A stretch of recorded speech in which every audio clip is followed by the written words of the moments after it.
Hello dear students, welcome back again in the another video. So first of all I welcome to all of you in your favorite YouTube channel The Physics Time. So let's start today's topic. अपना आज का topic क्या है? Reflection of light.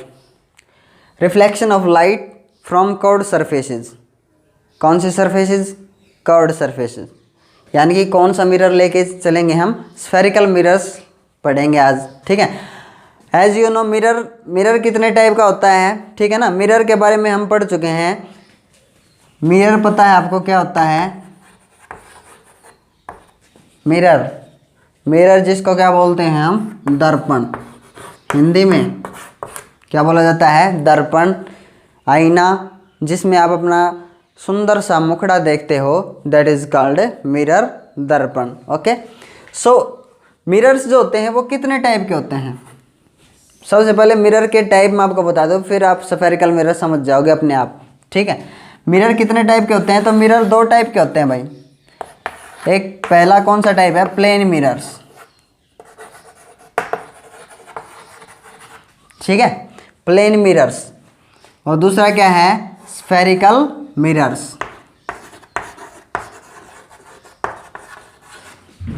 Spherical mirrors. So plane mirror तो सिर्फ एक ही type है. प्लेन मिरर होता है सिर्फ. ठीक है. एक मिरर है प्लेन ऐसा, उसके एक साइड जो है वो सिल्वर नाइट्रेट की कोटिंग की जाती है, फिर उसके ऊपर पॉलिश किया जाता है. तो ये पॉलिश सरफेस कहलाता है और ये स्मूथ सरफेस कहलाता है.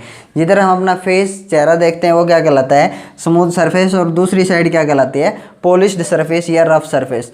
ठीक है. अब स्फेरिकल मिरर्स दो टाइप के होते हैं भाई.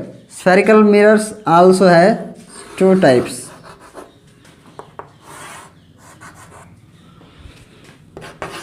सभी को पता है स्फेरिकल मिरर के बारे में. कॉनकेव और कॉन्वेक्स. यस, कॉनकेव और कॉन्वेक्स मिरर्स. पहला क्या है? Concave mirror. और दूसरा क्या है? Convex mirror.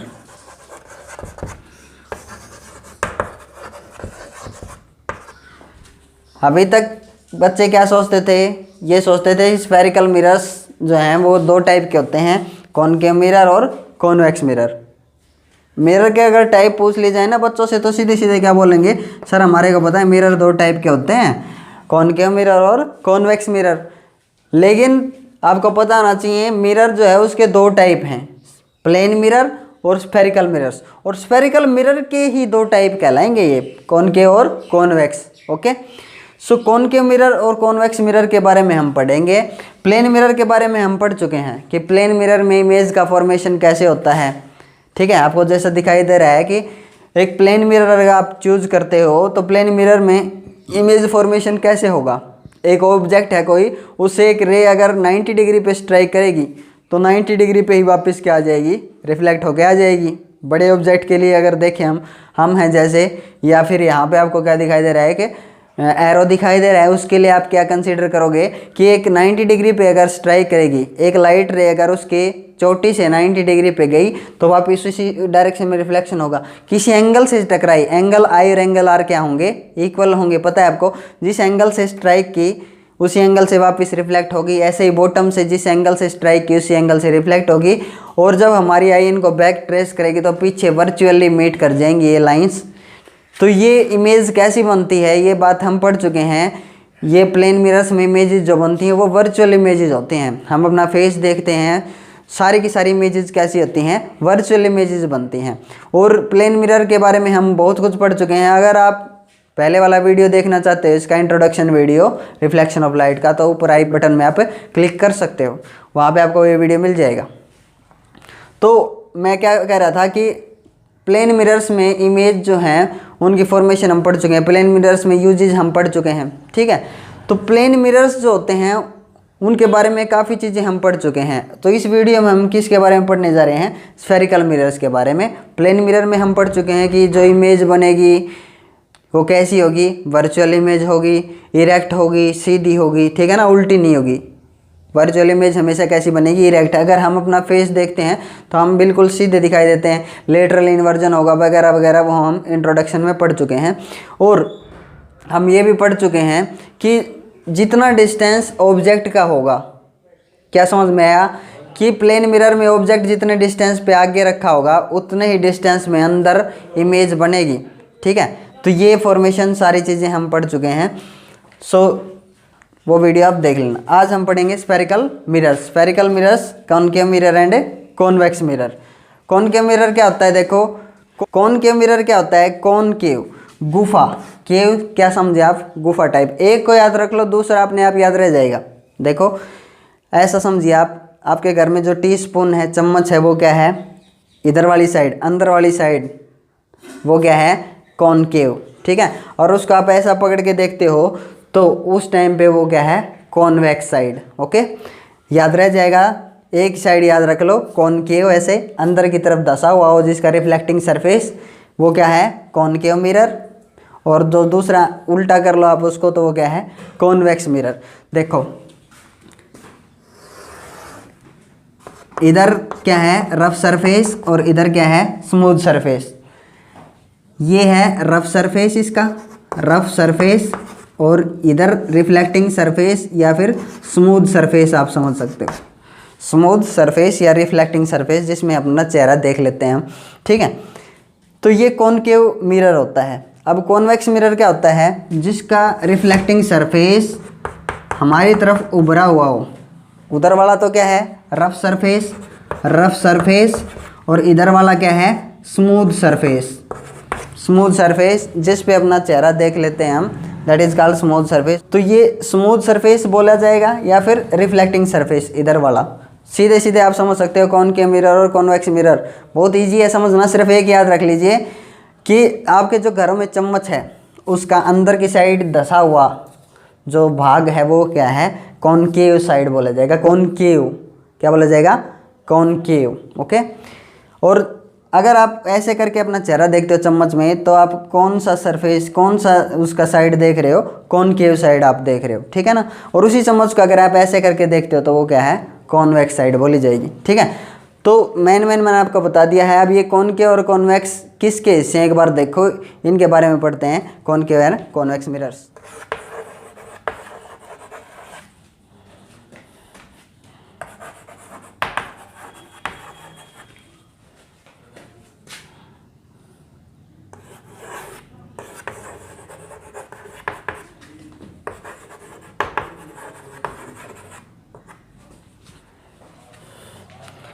ठीक है, वो कॉनकेव मिरर क्या है, कॉनकेव मिरर मैं फिर से समझा रहा हूँ, अगर आपको नहीं समझ में आया, याद तो एक याद रख लो, दूसरा अपने आप याद रह जाएगा बस। ठीक है, एक स्फीयर है, स्फीयर आप समझते हो, फुटबॉल है जैसे ऐसे, ठीक है ना, ऐसे फुटबॉल जैसा एक स्फीयर है। अगर आप उसको इस साइड से काट लेते हो, स्फीयर समझ गए ना, football shape, football type.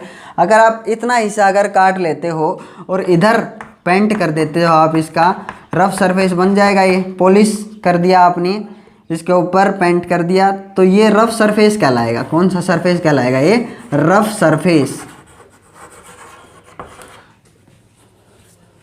Rough surface. Okay, और इधर वाला जो सरफेस है, मेरी साइड जो सरफेस है, इसका ये क्या कहलाएगा, स्मूथ सरफेस, शाइनी सरफेस, या फिर रिफ्लेक्टिंग सरफेस। जिस पे अपना चेहरा दिखाई देगा वो क्या है, रिफ्लेक्टिंग सरफेस बोला जाएगा भाई। ठीक है ना, और अगर इसी मिरर को अगर आप इधर से काट देते हो, इधर से देखो, इसी मिरर को अगर आप इधर से काट देते हो, इधर से काट दिया, और ये हिस्सा जो है वो पेंट कर दिया, ठीक है, तो ये जो है, ये अंदर वाला ये कैसा है, रफ सरफेस। अब और इधर वाला जो है वो क्या है, स्मूथ सरफेस या फिर रिफ्लेक्टिंग सरफेस, इधर साइड। तो जिसका रिफ्लेक्टिंग सरफेस अंदर की तरफ धंसा हुआ है, देखो इसका रिफ्लेक्टिंग सरफेस अंदर की तरफ, हम अपना चेहरा देखेंगे तो ये अंदर वाली साइड जो है, ये अंदर की तरफ धसी हुई है, ये रिफ्लेक्टिंग साइड है, ये अंदर की तरफ धसी हुई है। ठीक है, और जब यहाँ पे अपना चेहरा देखते हैं तो ये जो साइड है, रिफ्लेक्टिंग साइड, ये बाहर की तरफ, बुल्जेस आउटवर्ड, बाहर की तरफ निकली हुई है। बस इतना ही फर्क है इनमें, कॉन्वेक्स मिरर और कॉनकेव मिरर में, सिर्फ इतना ही डिफरेंस है। ठीक है, कॉनकेव मिरर क्या है, कॉनकेव मिरर समझ में आया, कॉनकेव मतलब केव मतलब गुफा समझ लीजिए, तो गुफा अंदर की तरफ होती है, पता है आपको, तो अंदर की तरफ धंसा हुआ है, तो वो क्या है, रिफ्लेक्टिंग सरफेस अगर अंदर की तरफ धसा हुआ है तो वो क्या है, कॉनकेव मिरर, और जिसका रिफ्लेक्टिंग सरफेस बाहर की तरफ निकला हुआ है वो क्या है, कॉन्वेक्स मिरर। ठीक है ना। या फिर अगर आप इसी हिस्से को समझ रहे हो ना आप, ये हिस्सा जो हमने काटा है यहाँ से, इसी हिस्से को उठा के ऐसे रख देते हो।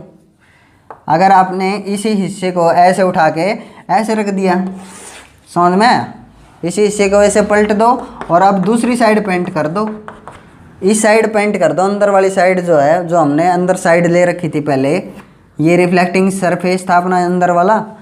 ठीक है। अब रफ को स्मूथ बना दो और स्मूथ को रफ बना दो। अगर उल्टा कर देते हो बस तो क्या बन जाता है, कॉन्वेक्स मिरर बन जाता है। बस इतना सा ही डिफरेंस है बस इनमें, समझ में आया। सो एक बार इसके बारे में पढ़ते हैं हम, कॉनकेव और कॉन्वेक्स के बारे में डिटेल में।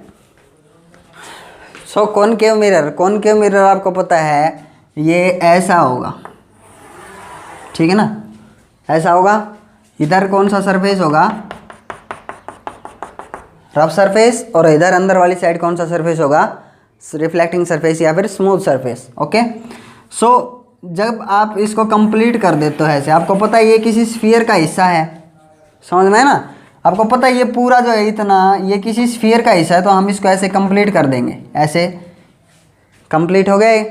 अब इसका कहीं ना कहीं सेंटर होगा, इस कर्वेचर का कहीं ना कहीं क्या होगा, एक सेंटर होगा। स्फीयर का, सर्कल का, सभी का क्या होता है कि सेंटर होता है, पता है आपको। ये स्फीयर है फिलहाल, आप इसको सर्कल ना समझिए, सर्कल दिखाई देता है बोर्ड के ऊपर, लेकिन मैं ड्रॉ नहीं कर सकता क्योंकि फुटबॉल क्या है, 3D डायग्राम है। मैं ये यहाँ पे सिर्फ 2D डायग्राम ही बना सकता हूँ। आपने सिर्फ इमेजिन करना है कि एक स्फीयर है, गोला है, फुटबॉल है, ठीक है। सो इसका एक सेंटर है यहाँ पे। हमने सिर्फ इतना बनाया था, ये एक मिरर था, और कौन सा मिरर लिया हमने, कॉनकेव मिरर, ठीक है। अब अगर इसको आप कंप्लीट करते हो तो क्या बन गया, ये पूरा स्फीयर बन गया, ठीक है। कंप्लीट करने के बाद तो इसका कहीं ना कहीं क्या होगा, एक सेंटर होगा, और ये सेंटर क्या बोला जाएगा, सेंटर ऑफ दिस कर्वेचर। इस कर्वेचर का क्या है, ये सेंटर है, तो क्या बोला जाएगा, सेंटर ऑफ ए कर्वेचर। क्या समझ में आया। सबसे पहला कॉनकेव मिरर का सबसे पहला पार्ट हमने क्या पढ़ना है, सेंटर ऑफ कर्वेचर क्या होता है। समझ में आया, क्या समझ में आया, सेंटर ऑफ ए कर्वेचर। आपको पता होना चाहिए सेंटर ऑफ कर्वेचर क्या होता है, सेंटर ऑफ कर्वेचर किसको बोलेंगे, ठीक है। अब देखिए ये अगर इतनी एक आर्क है, समझ में ना, ये अगर आप इतनी एक आर्क सोचो, इसको कुछ भी सोचो, ऐसे कर्वेचर सोचो, इसका बिल्कुल मिड पॉइंट देखो, इसका बिल्कुल मिडल पॉइंट, बीच का पॉइंट, सेंटर, इन दोनों का बीच सेंटर, ये क्या कहलाएगा, पोल कहलाएगा बेटा। तो सेकंड आपको किसके बारे में पता होना चाहिए, पोल के बारे में पता होना चाहिए कि हर एक कॉनकेव मिरर या कॉन्वेक्स मिरर में क्या होता है, पोल होता है, पोल। समझ में, पोल क्या होता है, पोल के बारे में पता होना चाहिए। अगर आप P और C से जाती हुई एक लाइन अगर ड्रॉ करते हो,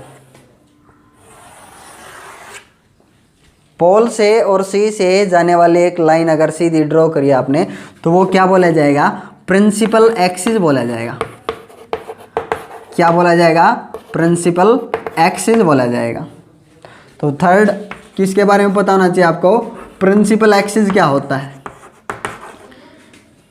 प्रिंसिपल एक्सिस क्या होता है भाई, पता होना चाहिए। ओके।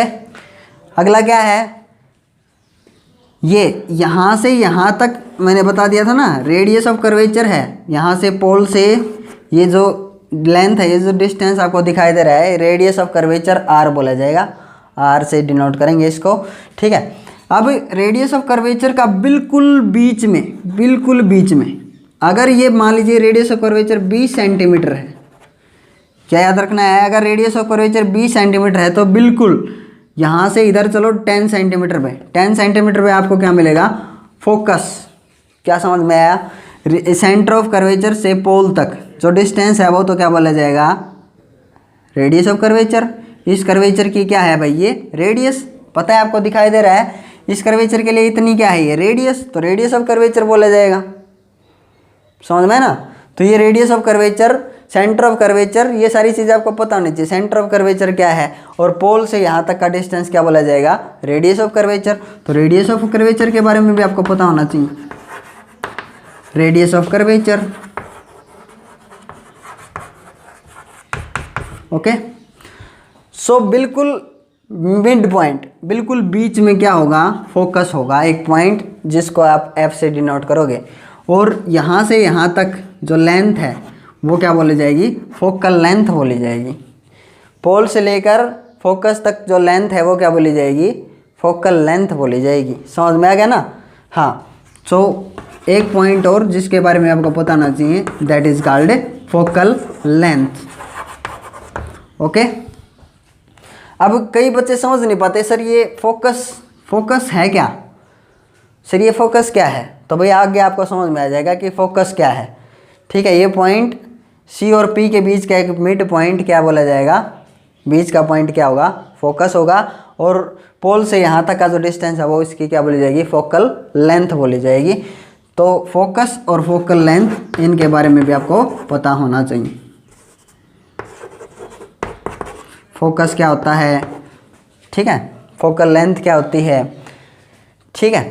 तो कॉनकेव मिरर जो है, कॉनकेव मिरर उसके इतने सारे पॉइंट्स होते हैं कि उसका अगर आप इस कर्वेचर को कंप्लीट करते हो तो एक सेंटर ऑफ कर्वेचर मिलेगा आपको और पोल मिलेगा आपको। इसका जो कर्वेचर है, जितना कर्वेचर है उसका बिल्कुल मिड में, बीच में एक पॉइंट लीजिए, वो पोल कहलाएगा। इस मिरर का पोल है ये, ठीक है। और सी और पी को अगर आप लाइन एक्सटेंड करते हो तो प्रिंसिपल एक्सिस बोला जाएगा। प्रिंसिपल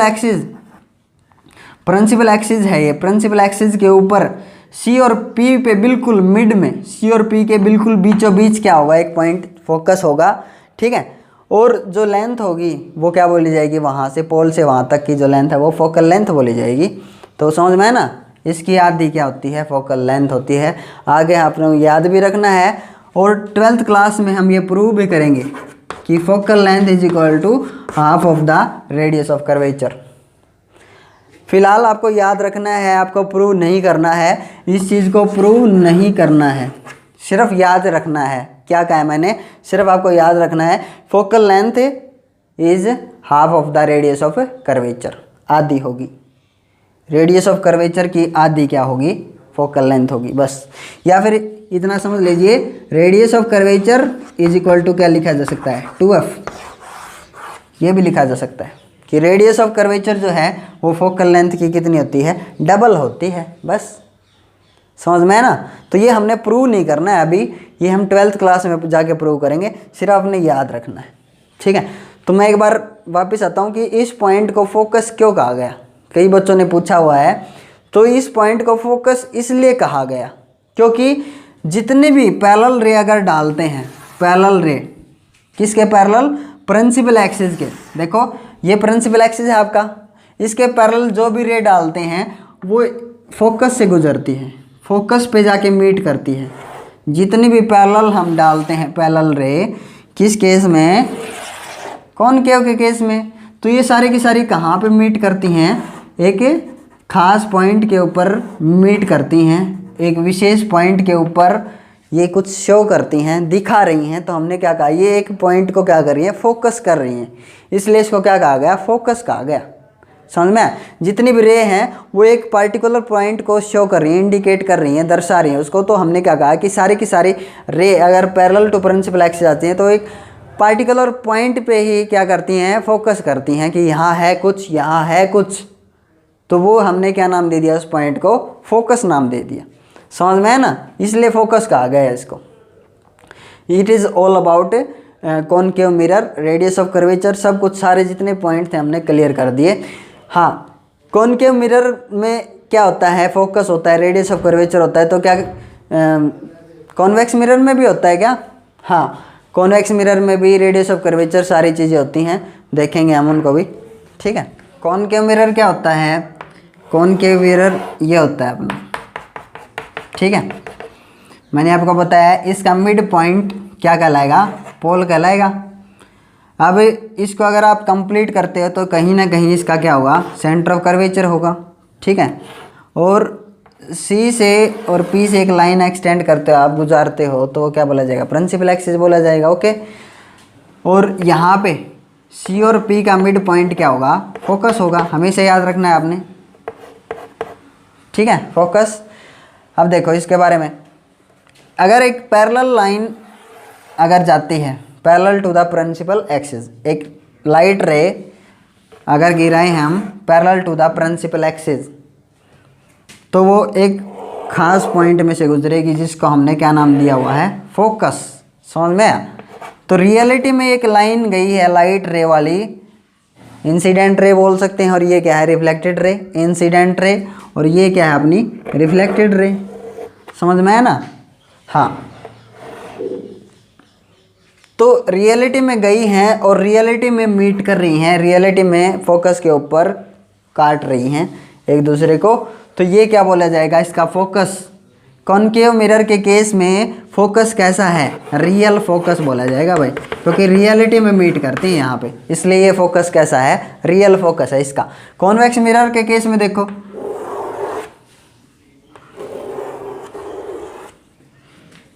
इधर वाला रफ सरफेस और इधर वाला स्मूथ या रिफ्लेक्टिंग सरफेस, मिड पॉइंट क्या होगा? पोल होगा, पता है आपको, और इसका आप कंप्लीट करते हो, ऐसे मिलाते हो तो कहीं ना कहीं क्या होगा? सेंटर ऑफ कर्वेचर होगा इसका। अगर आप पी से और सी से एक लाइन गुजारते हो तो प्रिंसिपल एक्सिस, ठीक है ना। पी और सी का मिड पॉइंट क्या होगा? फोकस होगा। समझ में आया? नहीं आया? आ जाएगा। पी और सी का बिल्कुल मिड पॉइंट क्या कहेगा? क्या कहलाएगा? फोकस कहलाएगा, ठीक है।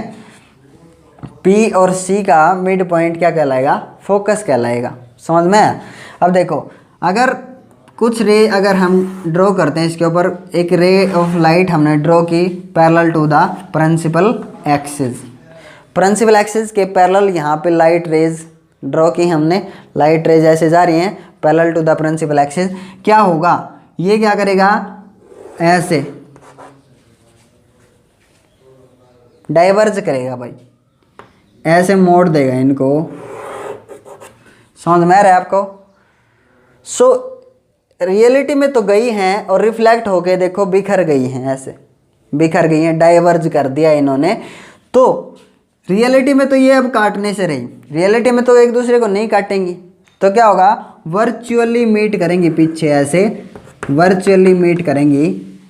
तो रियलिटी में गई, रियलिटी में काटी नहीं फोकस को, वर्चुअली मीट कर रहे हैं पीछे, तो इसका फोकस कैसा है? वर्चुअल फोकस बोला जाएगा इसका। कौन सा फोकस है? Virtual focus. तो यहाँ पे जो इमेज आपको मिलेगी वो कैसी मिलेगी? वर्चुअल इमेज मिलेगी। आपको पता है वर्चुअल इमेज कैसी होती है? डायरेक्ट सीधी। यहाँ पे जब आपको इमेज मिलेगी तो वो रियलिटी में काट रहा है तो रियल फोकस, और रियल फोकस है तो रियल इमेज बनेगी, यानी कि उल्टी, इन्वर्टेड इमेज। यही खासियत, यही बताने की कोशिश कर रहा था मैं आपको कि कॉनकेव मिरर का फोकस कैसा है और कॉन्वेक्स मिरर का फोकस कैसा है। अब इससे इसका एक नाम डिसाइड हो जाता है, दोनों का अलग अलग नाम डिसाइड होगा। क्या? जितनी भी पैरेलल रे आएंगी parallel to the principal axis, जितनी भी पैरेलल रे आएंगी to the principal axis, principal axis के पैरेलल जितनी भी रे आएंगी उनको ये क्या कर रहा है? कन्वर्ज कर रहा है। क्या कर रहा है? कन्वर्ज कर रहा है। इसलिए कॉनकेव मिरर का दूसरा नाम क्या बोला जाएगा? Converging mirror. याद रखना, कन्वर्जिंग मिरर, ठीक है। इसका दूसरा नाम क्या रहेगा? कॉनकेव मिरर का दूसरा नाम कन्वर्जिंग मिरर। और ये क्या करेगा? फैला रहा है, डाइवर्ज कर रहा है, इसलिए इसका दूसरा नाम क्या है? Diverging mirror. डाइवर्जिंग मिरर या फिर कॉन्वेक्स मिरर। समझ में?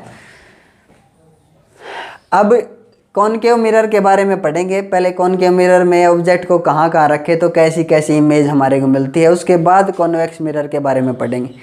फिलहाल तो मैं आपको ये बताना चाहता था, एक का फोकस रियल होता है, एक का फोकस कैसा होता है? वर्चुअल।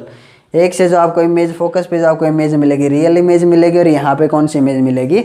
वर्चुअल इमेज मिलेगी।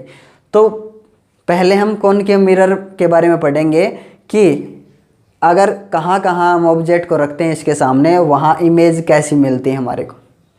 सबसे पहले रूल्स देखते हैं, rules for obtaining images using concave mirrors.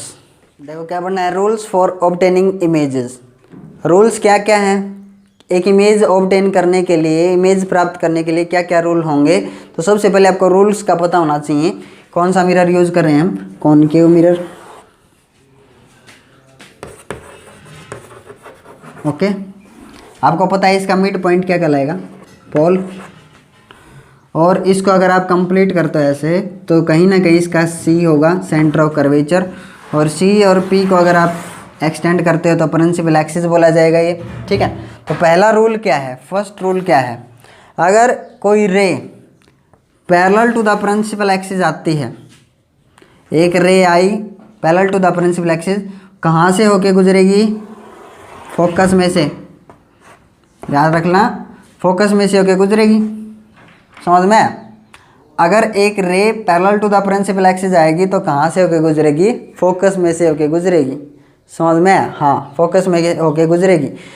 और अगर एक सोर्स ऑफ लाइट आपने यहाँ पे ऑन किया फोकस पे, सुनो ध्यान से, अगर यहाँ से एक सोर्स ऑफ लाइट ऑन किया तो ये रे ऐसे गई और वो रे कैसी हो जाएगी अब, parallel to the principal axis. क्या समझ में आया, अगर एक ray parallel to the principal axis आती है तो फोकस में से होके गुजरती है। इसी का उल्टा क्या है, अगर फोकस में से जो गुजरेगी, मान लीजिए फोकस पे एक बल्ब लगाया आपने, फोकस पे बल्ब लगाया, तो ये जितनी भी रेज भेजेगा, एक रे यहाँ से गई, अब ये क्या हो जाएगी, पैरेलल हो जाएगी, पैरेलल बीम बन जाएगा। एक रे यहाँ से ऐसे गई, अगर स्ट्राइक की तो parallel to the principal axis. तो अगर आप सोचो, बैटरीज जो होती है अपने टॉर्चेज, उनमें बल्ब कहाँ पे लगा होता है, फोकस पे लगा होता है। जो देखियो कि कटोरी, आपने कटोरी होती है बैटरी के अंदर जो होती है, वहाँ पे बल्ब लगा होता है। टॉर्चेज सभी ने पता है, सर टॉर्चेज सभी ने देखी हुई हैं, और सभी ने हेडलाइट वगैरह देखी हुई अपनी व्हीकल्स की, तो उनमें एक कटोरी होती है, रिफ्लेक्टिंग सरफेस होता है ऐसे, और वहाँ पे एक बल्ब लगा होता है।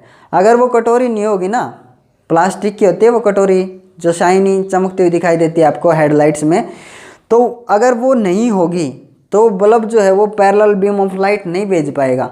आपको पता है कि अपनी, अगर हम कार, स्कूटर, गाड़ी की जो हेडलाइट ऑन करते हैं रात के टाइम पे, तो पता है एक एक किलोमीटर ऐसे फोकस डालती हैं, एक एक किलोमीटर पैरेलल बीम भेजती हैं ऐसे। वो क्यों, किस लिए, कैसे भेजा जाता है, पता है, कभी क्वेश्चन आपके माइंड में आया, नहीं आया? क्योंकि वो फोकस पे रखा होता है बल्ब, फोकस पे बल्ब ऑन हुआ, ग्लो किया, और रात को ऐसे पैरेलल बीम दूर तक जाएगा। अगर उसके पीछे वो कटोरी नहीं होगी ना, जो शाइनिंग रिफ्लेक्टर कह सकते हो आप उसको, जो चमकदार कटोरी होती है बल्ब के साथ में, देखना आप अपनी हेडलाइट्स में, बाइक की हेडलाइट या गाड़ी की हेडलाइट में देखना, अगर वो कटोरी नहीं होगी तो ऐसे रोशनी, बल्ब की लाइट जो है वो फैल जाएगी, पैरेलल बीम नहीं जाएगा दूर तक। वो पैरेलल बीम किसके थ्रू जाता है, पैरेलल बीम पीछे कौन सी साइड होती है, वो कटोरी क्या कौन सी बोली जाती है, कॉनकेव।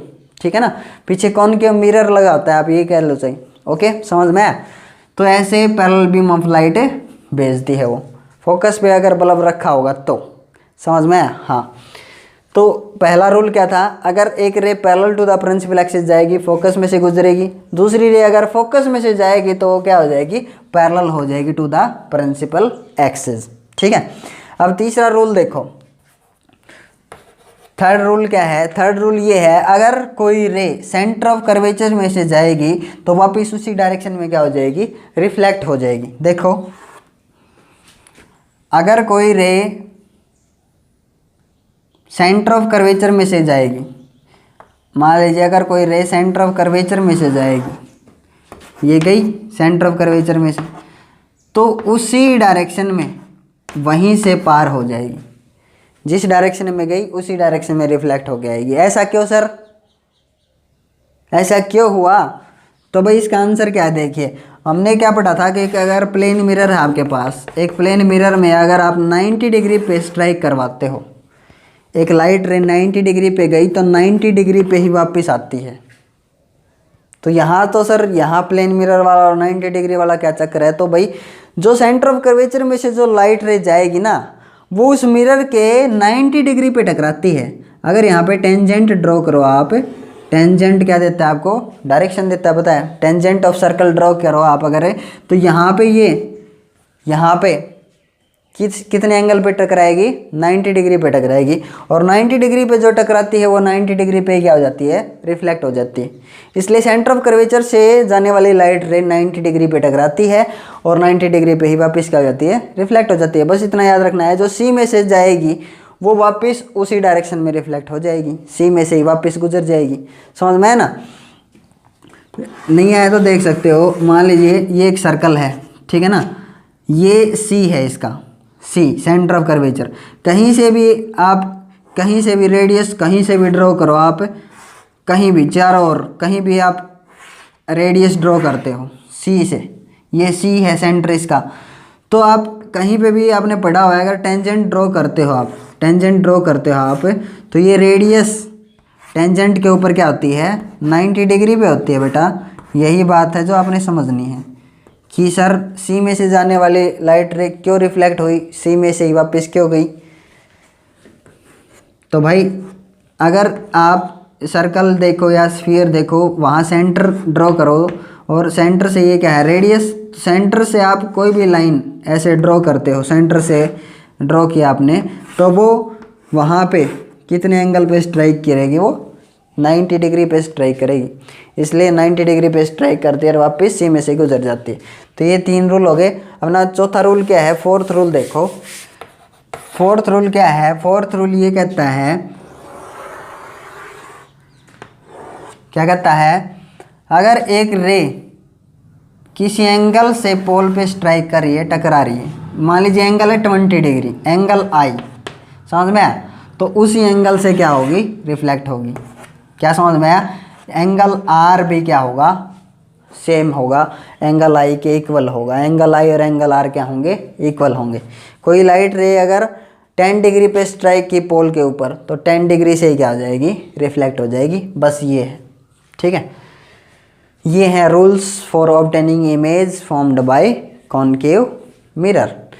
अब देखते हैं कि हम ऑब्जेक्ट को कहाँ कहाँ रख सकते हैं। कॉनकेव मिरर में ऑब्जेक्ट कहाँ कहाँ रखा जा सकता है, तो टोटल 6 केसेस बनेंगे ऐसे, जहाँ पे डिफरेंट जगह पे हम ऑब्जेक्ट को रखेंगे और इमेजेस ऑब्टेन करेंगे। तो 6 केसेस क्या होंगे भाई? पहला केस होगा पोल के और फोकस के बीच में रख लो आप, समझ में आया। दूसरा केस फोकस पे। तीसरा केस कहाँ पे होगा, चलो मैं बता देता हूँ। ये सी है, मान लीजिए ये एफ है। ऑब्जेक्ट को कहाँ कहाँ रख सकते हैं हम, तो ऐसे ऑब्जेक्ट को रखने के 6 केसेस बनेंगे। टोटल कितने केसेस बनेंगे भाई? 6 केसेस। 6 जगह ऑब्जेक्ट को रखोगे आप, तो 6 जगह अलग अलग टाइप की इमेज आपको मिलेंगी। मान लीजिए ऑब्जेक्ट को कहाँ रख सकते हो आप, यहाँ पे, क्लियर है।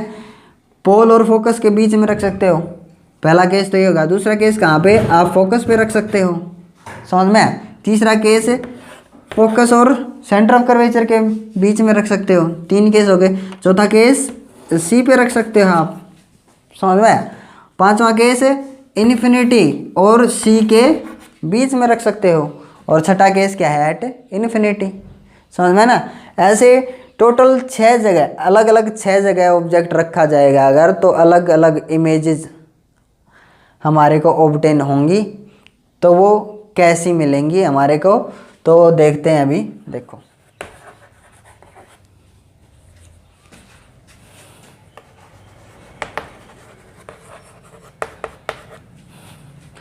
देखिए किन अलग अलग 6 जगह पे ऑब्जेक्ट को रखने से कैसी कैसी इमेजेस हमारे को प्राप्त होती हैं। किसका यूज़ कर रहे हैं, कॉनकेव मिरर का यूज़ कर रहे हैं, ठीक है। ये मिरर है और इधर वाली साइड क्या है, पेंट किया हमने, ये रफ सरफेस है, रफ सरफेस।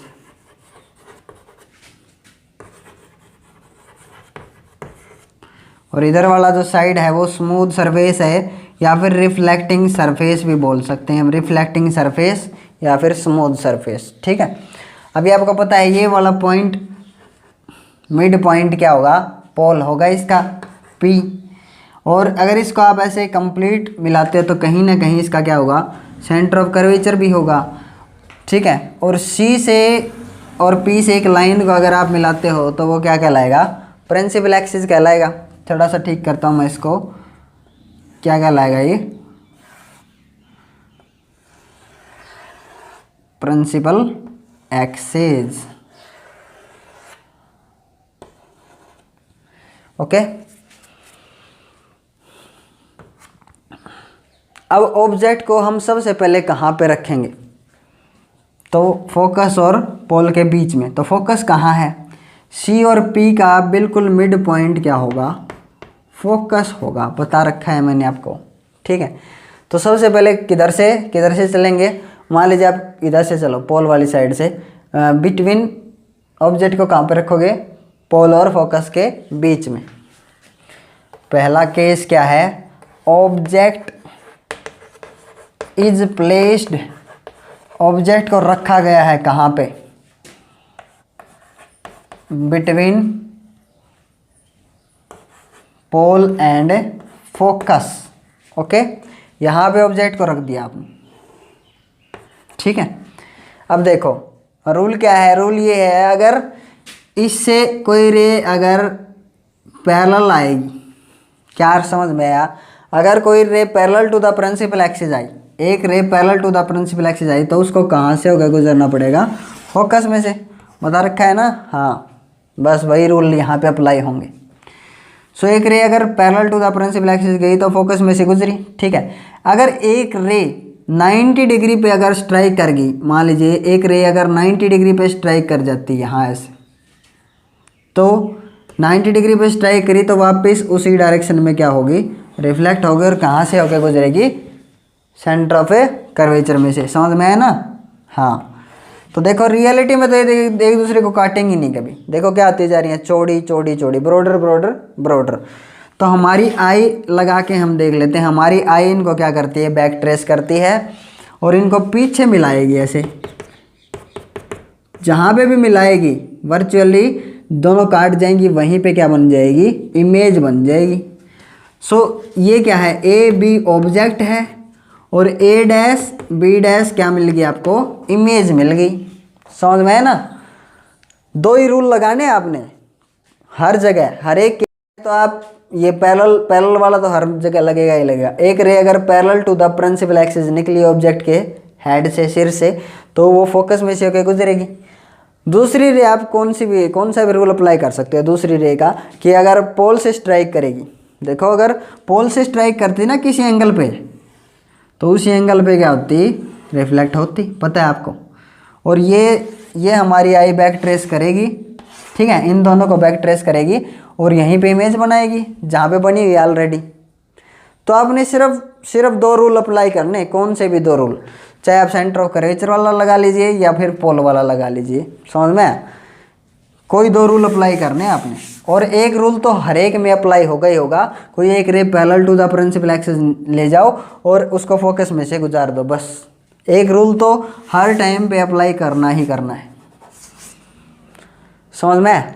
तो अब जो इमेज आपको मिली है इसके बारे में 3 चीज़ें बतानी, सिर्फ 3 चीज़ें। क्या क्या सर? तो भाई नेचर कैसा है इसका, साइज और पोजीशन, 3 चीज़ बतानी। नेचर लिख लो पहले, फिर दूसरे नंबर पे पोजीशन लिख लो चाहिए, और तीसरे नंबर पे क्या लिख दो? साइज लिख दो। बस 3 चीज़ें बतानी, सिंपल है। पहले नेचर क्या है इसका? देखो जो इमेज आपको मिली ए डैश बी डैश, उसका नेचर क्या है? सीधी है और वर्चुअल है। समझ में? बस इतना ही बताना है। Virtual and erect. वर्चुअल होगी तो सीधी भी होगी, इरेक्ट भी होगी। वर्चुअल एंड इरेक्ट याद रख लेना। वर्चुअल इमेज हमेशा इरेक्ट होगी, सीधी होगी, और रियल इमेज हमेशा क्या होगी? उल्टी होगी, इन्वर्टेड।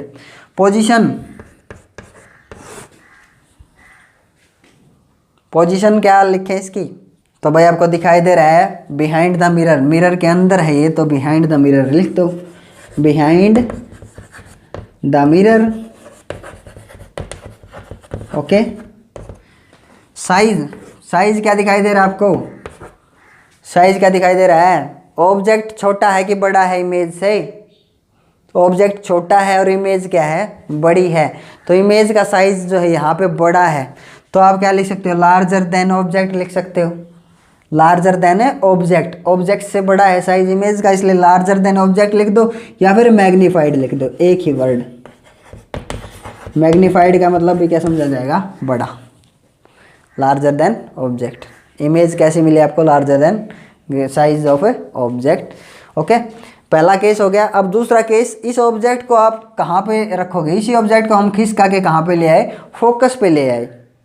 इसी ऑब्जेक्ट को अगर फोकस पे ले आए तो जो इमेज बनेगी वो कहाँ बनेगी, आप खुद सोचो। अगर आप इसको यहाँ पे लेके आते हो तो ये तो फोकस में से ही गुजरनी है, एक पैरेलल अगर जाएगी तो वो तो फोकस में से ही गुजरेगी। अब इसका क्या हाल होगा, सी वाले का, सी वाले देखो, अगर इसको आप इधर लेके आते हो तो सी वाली ऐसे ऊपर उठती जाएगी और सी में से ऐसे ऐसे, तो दोनों क्या होती चली जाएंगी, पैरेलल। दोनों क्या हो जाएंगी, पैरेलल हो जाएंगी एक दूसरे के, समझ में आया। और पैरेलल होंगी तो कभी नहीं काटेंगी। पर देखिए आप कैसे बनेगी, देखो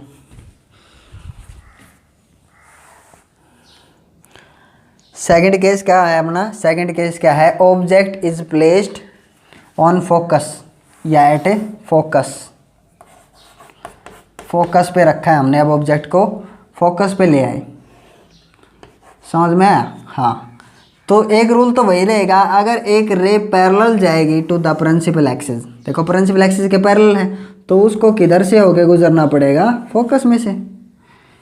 एक रूल तो हर जगह लगेगा, ये याद रख लेना। अब देखो जो 90 डिग्री पे स्ट्राइक की थी, अगर 90 डिग्री पे स्ट्राइक करेगी तो कहाँ से होके गुजरेगी, सी में से होके गुजरेगी।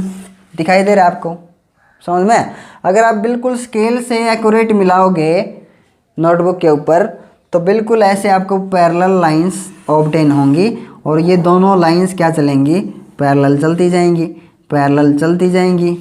तो कहाँ पे मिलेंगी, कहीं पे नहीं काटेंगी। रियलिटी में नहीं काटेंगी तो वर्चुअली काटेंगी क्या, नहीं।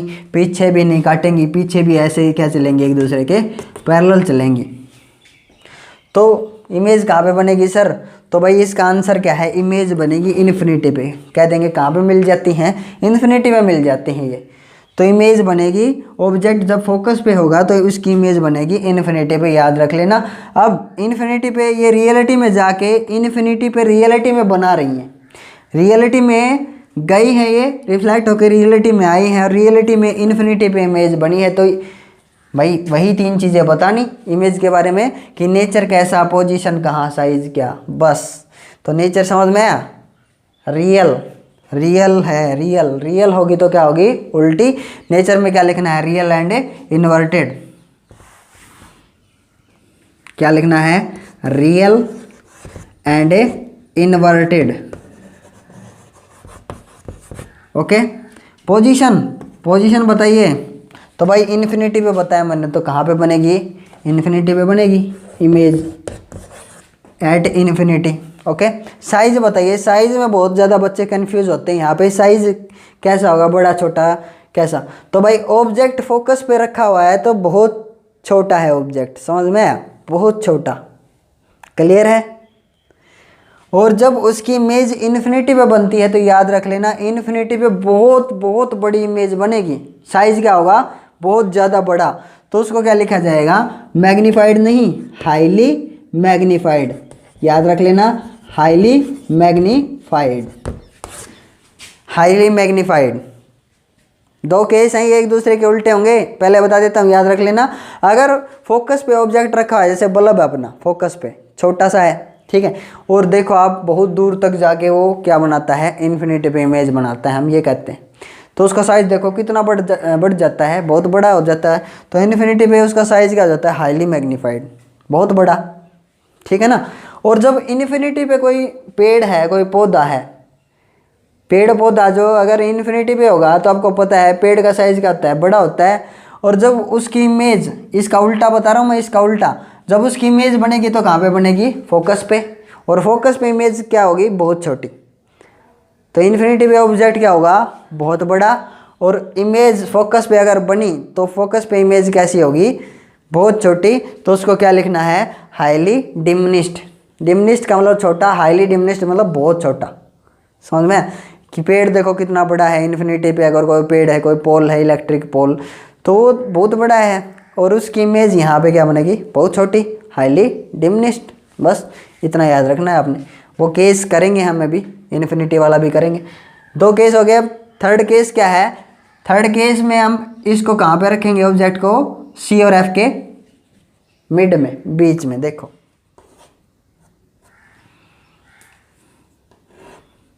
अब देखो कहाँ पे रख देते हैं ऑब्जेक्ट को? Between C and F. समझ में आया? एक रूल तो वही रहेगा, अगर एक रे पैरेलल जाएगी टू द प्रिंसिपल एक्सिस, उसको कहाँ से होकर गुजरना पड़ेगा? फोकस में से। फोकस में से याद रख लेना भाई, ठीक है।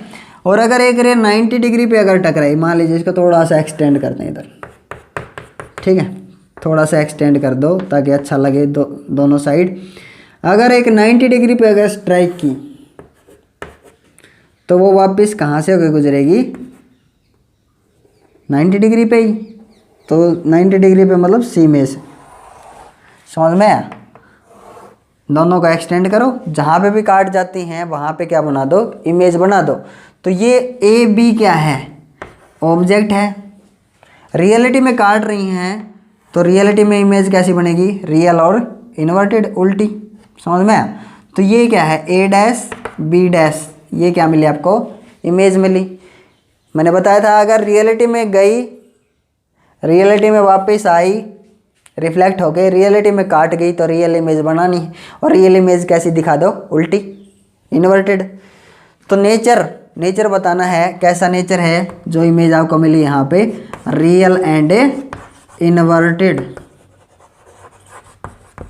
ओके। जब आपका ऑब्जेक्ट कहाँ पे है? Object is placed between C and F, तो नेचर कैसा रहेगा? Real and inverted. पोजीशन कहाँ पे होगी उसकी? कहाँ पे बनी? तो भाई इन्फिनिटी है और ये सी है, तो इन्फिनिटी और सी के बीच में लिख सकते हो आप। इमेज कहाँ पे मिली आपको? इन्फिनिटी और सी के बीच में। या फिर इसके आगे है तो ये क्या लिख सकते हो आप?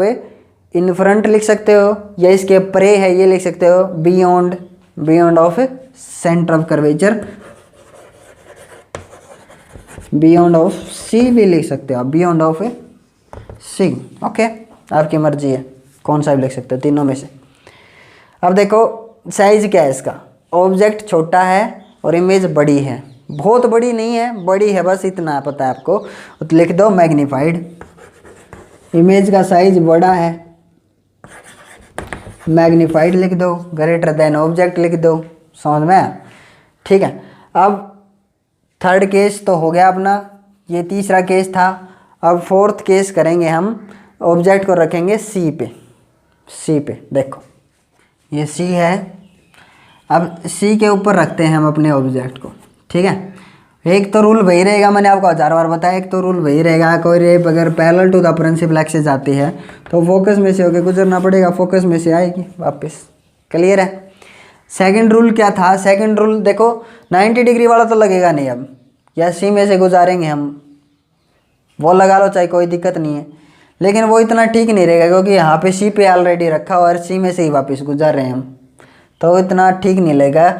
पहला रूल तो वही रहेगा, एक रे अगर parallel to the principal axis जाएगी तो उसको उसको कहाँ से होके गुजरना पड़ेगा? उसको फोकस में से होके गुजरना पड़ेगा। एक रूल तो सिंपल है। दूसरा रूल आपने ये पढ़ा है, अगर एक रे किसी एंगल पे पोल से स्ट्राइक करेगी 10 डिग्री से, तो 10 डिग्री से ही क्या हो जाएगी? रिफ्लेक्ट हो जाएगी। समझ में आया? जिस एंगल से स्ट्राइक करेगी उसी एंगल से क्या होगी? रिफ्लेक्ट होगी पोल पे, बताया था मैंने। तो यहाँ पे काट जाती हैं तो यहाँ पे क्या बना दो? इमेज बना दो। सिर्फ 3 चीज़ बतानी। नेचर कैसा है? Real and inverted. रियलिटी में गई हैं रिफ्लेक्ट होकर, रियलिटी में काट रही हैं, बस। कैसा नेचर है? Real and inverted. पोजीशन बतानी है इसकी एट सी। कहाँ पे बनी है? सी पे ही बनी है इमेज, तो दिखा दो पोजीशन क्या है? एट सी पे बन गई। साइज क्या है भाई? जो साइज ऑब्जेक्ट का है ना, जो ए बी ऑब्जेक्ट है उतना ही साइज ए डैश बी डैश इमेज का है। तो साइज क्या रहेगा? सी पे बिल्कुल सेम साइज की बनेगी इमेज, तो same size of the object, याद रख लेना, same size of the object, जो ऑब्जेक्ट का साइज है वही साइज यहाँ पे किसका मिलेगा, इमेज का। कहाँ पे, सी पे, सी पे जब रखोगे, ठीक है। इसे 4 केस हो गए टोटल अपने। 5वां केस क्या है, 5th केस देखिए। 5th केस क्या है, object is placed between infinity and C, ठीक है। ये अपना एफ है फोकस, ये यहाँ पे सी था, ठीक है, और ये है इन्फिनिटी। अब इन्फिनिटी और सी के बीच में रखेंगे, कहीं पे भी रख सकते हो आप, जरूर नहीं बीच यहाँ पे हो। सी से थोड़ा सा इधर भी क्या बोला जाएगा, बिटवीन इन्फिनिटी एंड सी, समझ में।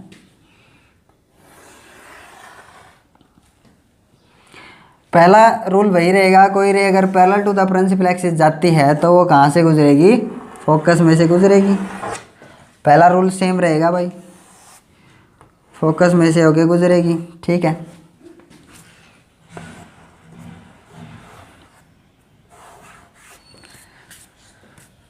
अब देखो, अगर सी में से होके गुजरी, ये सी है, अगर एक रे सी में से होके गुजरी तो 90 डिग्री पे स्ट्राइक करेगी, हमारे को पता है। तो 90 पे स्ट्राइक करी तो वापस उसी डायरेक्शन में क्या आएगी, रिफ्लेक्ट होके आएगी, ठीक है। तो ये सी में से गुजरी और वापस सी में से ही ऐसे रिफ्लेक्ट हुई। तो जहाँ पे भी काट गई वहीं पे क्या बना दो, इमेज। ये ऑब्जेक्ट ए बी और ये ए डैश बी डैश क्या मिली, इमेज। रियलिटी में काट रही हैं एक दूसरे को, तो पता है आपको नेचर कैसा होगा, रियल एंड इन्वर्टेड। उल्टा पोजीशन बता दो between C and F, okay. Size बता दो, ऑब्जेक्ट बड़ा है इमेज छोटी है, तो स्मॉलर देन ऑब्जेक्ट लिख सकते हो या फिर डिमिनिश्ड। क्या लिखोगे, डिमिनिश्ड। रियल है नेचर, रियल, और रियल कैसी बनती है, इन्वर्टेड, ओके। सारी चीज़ें लिख दी। अब लास्ट केस क्या है, जब ऑब्जेक्ट अपना कहाँ पे होगा, एट इन्फिनिटी। देखो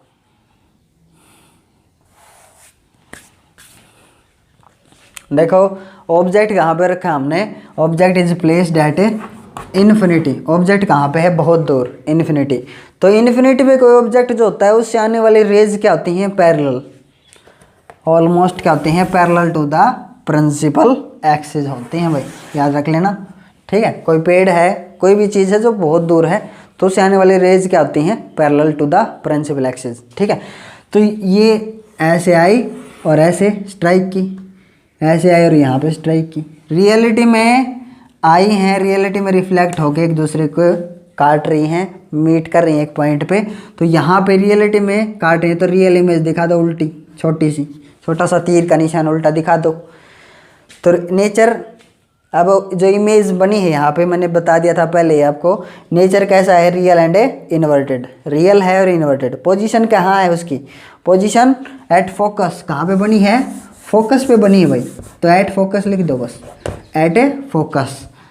अब बताओ साइज कैसा है, साइज क्या है, बहुत छोटा। मैंने बताया था पहले आपको, अगर ऑब्जेक्ट इन्फिनिटी पे है तो बहुत बड़ा ऑब्जेक्ट है और उसकी इमेज क्या बनेगी, बहुत छोटी। तो उसके लिए क्या वर्ड यूज करेंगे, हाईली डिमिनिश्ड।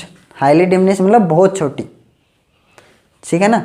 हाँ, तो ये सिर्फ 3 चीज़ें हमने बतानी थी हर एक केस में। टोटल 6 केस थे ऐसे, हम कंप्लीट कर चुके हैं। अब हम क्या बताएंगे, हम ये देखेंगे कि डिस्टेंसेस कहाँ से मेजर होते हैं, समझ में आया। डिस्टेंसेस कहाँ से मेजर करेंगे, अगर आप एक कॉनकेव या कॉन्वेक्स मिरर लेते हो तो उसमें इमेज कहीं पे भी बनती है, यहाँ पे बनी या यहाँ पे बनी, तो उसका एक डिस्टेंस होगा। तो डिस्टेंस पोल से लेंगे या सी से लेंगे, कहाँ से लेंगे। So thank you for watching this video. और जो कॉनकेव मिरर के जो यूजेज हैं आपको वो स्क्रीन पे प्रोवाइड करवा रहा हूँ मैं कि कहाँ कहाँ इनका यूज़ करते हैं। So keep watching and keep motivating me. So thank you for watching.